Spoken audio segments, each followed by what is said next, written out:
ஜனவரி 17, 2019 பங்களாதேஷ் நாட்டில் இருக்கிற ராஜாப்பூர் அப்படிங்கிற ஒரு ஊரில் அன்றைக்கு விடிய காலையில் அந்த ஊர் எல்லையில் இருந்த அந்த குப்பையெல்லாம் போடுவாங்களே அந்த குப்பைமேடு அந்த பகுதியில் நடந்து போய்கிட்டு இருந்த ஒரு சிலர் ஒரு மனித உடலை போல ஏதோ ஒன்று ஒரு பெட்ஷீட்டில் சுற்றி கட்டப்பட்டு கிடக்கிறத பார்க்குறாங்க. பக்கத்தில் போய் பார்த்தவங்களுக்கு பயங்கரமான அதிர்ச்சி. அந்த பெட்ஷீட் முழுவதுமே ரத்தம் தோய்ந்து அப்படியே ரத்த வெள்ளத்துல யாரோ ஒருத்தரை வெட்டி போட்டிருக்கிறாங்க அப்படிங்கிறது தெளிவாக தெரிஞ்சது. ஆனா அது ஆனா பெண்ணா அப்படிங்கிறதெல்லாம் தெரியாத அளவுக்கு பெட்ஷீட்டால சுத்தி கட்டப்பட்டிருந்திருக்குது. உடனடியாக அவங்க போலீசாருக்கு தகவல் சொல்றாங்க. போலீசார் அங்க விரைந்து வந்து பார்க்கிறாங்க.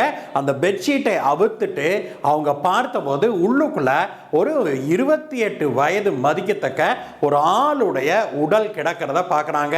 அவன் பயங்கர கொடூரமாக பல இடங்கள்ல வெட்டப்பட்டு உடல் ரத்த வெள்ளத்துல தோய்ந்து கிடக்கிறத போலீசார் கவனிக்கிறாங்க. அது மட்டும் இல்ல, அவனுடைய உடல்ல 2 துப்பாக்கி குண்டுகள் பாய்ந்திருக்கிறதும் தெரியுது. யாரோ இவனை வந்து துப்பாக்கியால சுட்டு கொண்டிருக்கிறாங்க. ஆனாலும் கூட அதற்கு பிறகும் கூட ஆத்திரம் தீராம பயங்கரமா அவனை உடலை முழுவதும் வெட்டி சிதைச்சிருக்கிறாங்க அப்படின்னு போலீசாருக்கு புரியுது. ஆனால் எல்லாத்தையும் விட பயங்கரமான அதிர்ச்சி என்ன அப்படின்னா, அவனுடைய கழுத்தில் ஒரு கயிறு கட்டப்பட்டு அதில் ஒரு சின்ன போர்டு போல ஏதோ ஒன்று தொங்க விடப்பட்டிருக்கிறத பார்க்குறாங்க. பெட்ஷீட்டை விரித்த போது அந்த போர்டு இப்படி அந்த பக்கம் குப்புற கிடந்தது இருக்குது.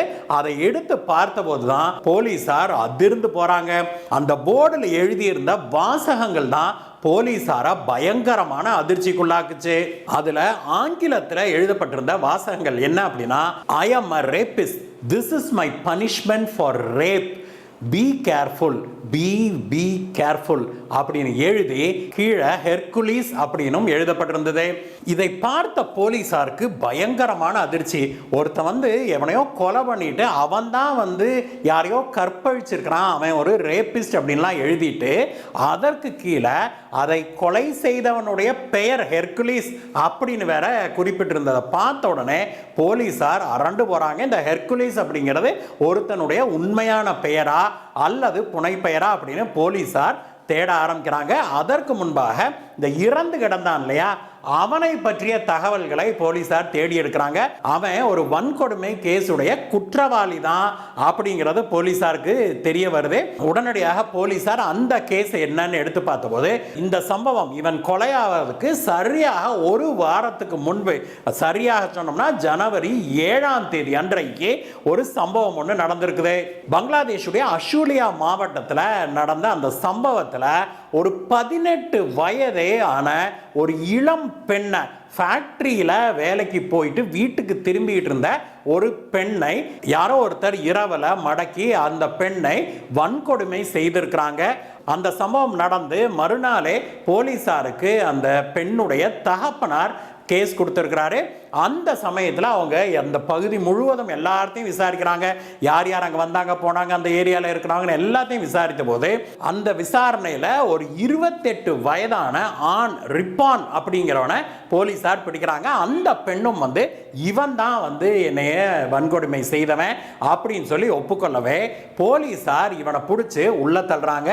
ஆனால் அடுத்த சில நாட்கள்லேயே இவன் வெளியில வரவும் செய்யறான். வெளியில வந்தவனை யாரோ கரெக்டா பிடிச்சு இப்படி கொன்னு அவனுடைய கழுத்தில் இப்படி ஒரு போர்டையும் தொங்க விட்டுருக்கிறாங்க. அப்படிங்கிற விஷயம் வெளியில வந்த உடனே பங்களாதேஷ் நாடே பயங்கர பரபரப்பாகுது. இப்படி பெண்களை வன்கொடுமை செய்த ஒருவனை யாரோ ஒருத்தன் இந்த மாதிரி தேடி போய் கொண்டிருக்கிறான் அப்படிங்கிற விஷயத்தை சமூக ஊடகங்களையும் பலவாறாக எழுத ஆரம்பிச்சாங்க. பெரும்பாலும் சமூக ஊடகங்களை இதை பாராட்டி எழுதவும் ஆரம்பிச்சாங்க. இந்த சம்பவம் நடந்து சரியாக 15 நாட்களுக்கு பிறகு பிப்ரவரி 1, 2019 அன்றைக்கு பங்களாதேஷுடைய ராஜாப்பூர் மாவட்டத்தில் இருக்கிற போலீசாருக்கு ஒரு போன் கால் ஒன்று வருது. இந்த மாதிரி அந்த பகுதியில் இருக்கிற ஒரு குப்பமேட்டில் ஒரு ஆணுடைய சடலம் கிடக்குது அப்படிங்கிற தகவல் வரவே போலீசார் அங்கே விரைந்து போய் பார்க்குறாங்க.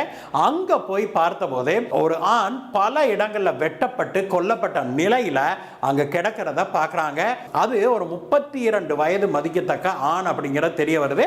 அவனுடைய கழுத்திலையும் முன்பு 15 நாட்களுக்கு முன்பு ஒருத்தனை கொண்டு போர்டு ஒன்று மாட்டியிருந்தது இல்லையா கழுத்துல, அதே மாதிரியான போர்டு நான் ஒரு வன்கொடுமை செய்தவன் அப்படின்னு சொன்னதோட இல்லாம ஜனவரி 14ஆம் தேதி ஒரு 13 வயது பெண் வன்கொடுமை செய்யப்பட்டதாக சொல்லி அந்த பெண்ணுடைய பெயரையும் குறிப்பிட்டிருந்தது அந்த போர்டுல. அது மட்டும் இல்ல, அதற்கு அடுத்ததாக இந்த மாதிரி பெண்களுக்கு துரோகம் இழைப்பவர்கள், பெண்கள் மீது வன்கொடுமை செய்பவர்கள் ஜாக்கிரதையாக இருங்க அப்படின்னு சொல்லி அதுக்கு கீழே ஹெர்குலிஸ் அப்படின்னு பெயரும் குறிப்பிடப்பட்டிருந்தது. இதை பார்த்த உடனே போலீசாருக்கு ஏற்கனவே 15 நாட்களுக்கு முன்பு ஒரு ஹெர்குலிஸ்ங்கிற பேர்ல ஒருத்தன் ஒரு ரேபிஸ்ட கொண்டா இல்லையா, அதே போல இதுவும் நடந்திருக்குது அப்படிங்கிறது தெரிய வருது. இது ஊடகங்களையும் சமூக ஊடகங்களையும் மிகப்பெரிய விஷயமாக பேசப்பட்டு வருது.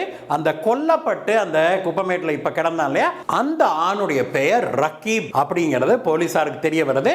அது மட்டுமல்ல, இந்த ரக்கீப் உண்மையிலேயே அந்த 13 வயது பெண் கற்பழிக்கப்பட்டு கொலை செய்யப்பட்டால் இல்லையா, அதுல குற்றம் சாட்டப்பட்டவன் அப்படிங்கிறது தெரிய வருது.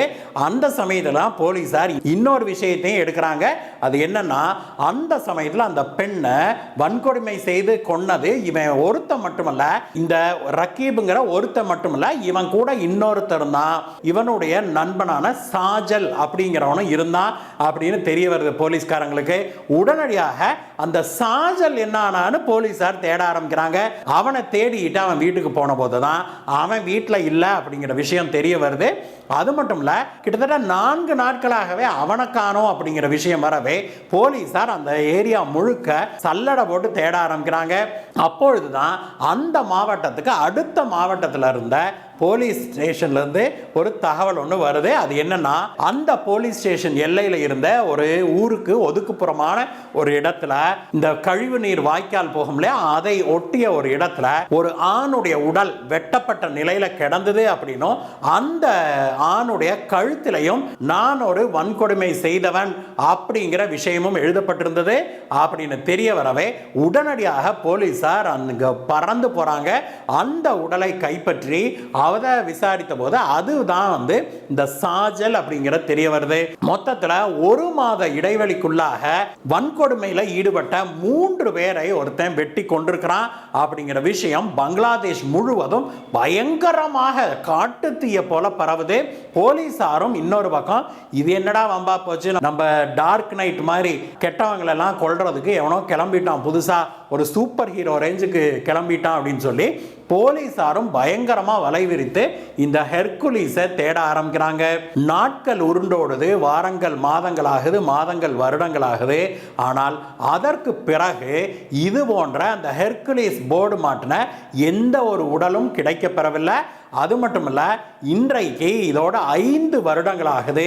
இன்றைக்கு வரைக்கும் பங்களாதேஷுடைய மிகவும் போற்றப்பட்டு வருகிற ஹெர்குலிஸ் சீரியல் கில்லர் யார் அப்படிங்கிறதே தெரியவில்லை. இந்த வீடியோவை பற்றிய உங்களுடைய கருத்துக்களை சொல்லுங்க நண்பர்களே. மீண்டும் உங்களை வேற வீடியோ சந்திக்கிறேன். Bye bye.